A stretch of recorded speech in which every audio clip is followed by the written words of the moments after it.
Баршаңызға сәлем достар. Менің каналыма қош келдіңіздер. Бүгін сіздерге қазан кебаб тағамын дайындап көрсететін боламын. Тағам өте дәмді болып шығады. Видеоны міндетті түрде соңына дейін қараңыздар.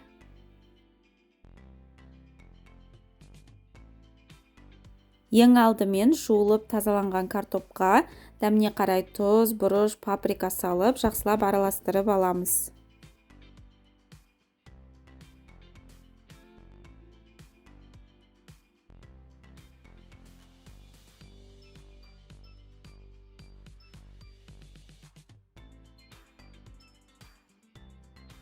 Еттің де дәміне қарай тұз салып араластырамыз.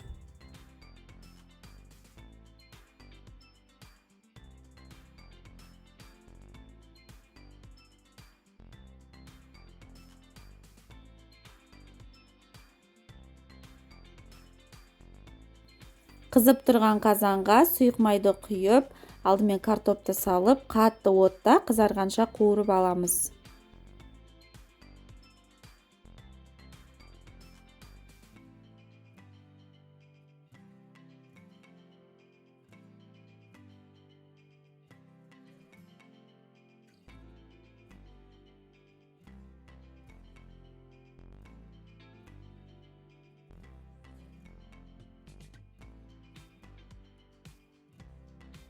Картоптан кейін тура осы сұйық майға етті салып қуырамыз. Мен етті екіге бөліп қуырдым, себебі еттің екі жағы да қызарғанша қуыру қажет.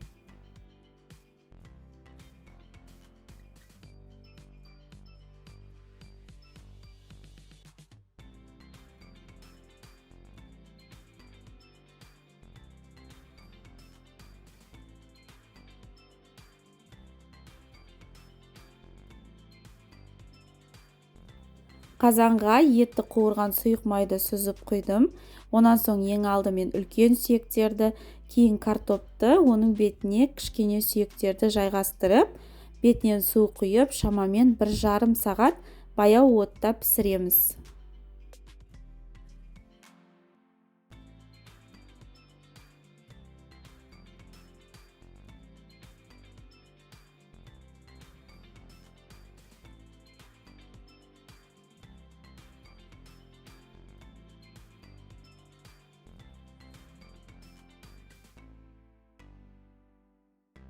Міне біздің тағамымыз дайын.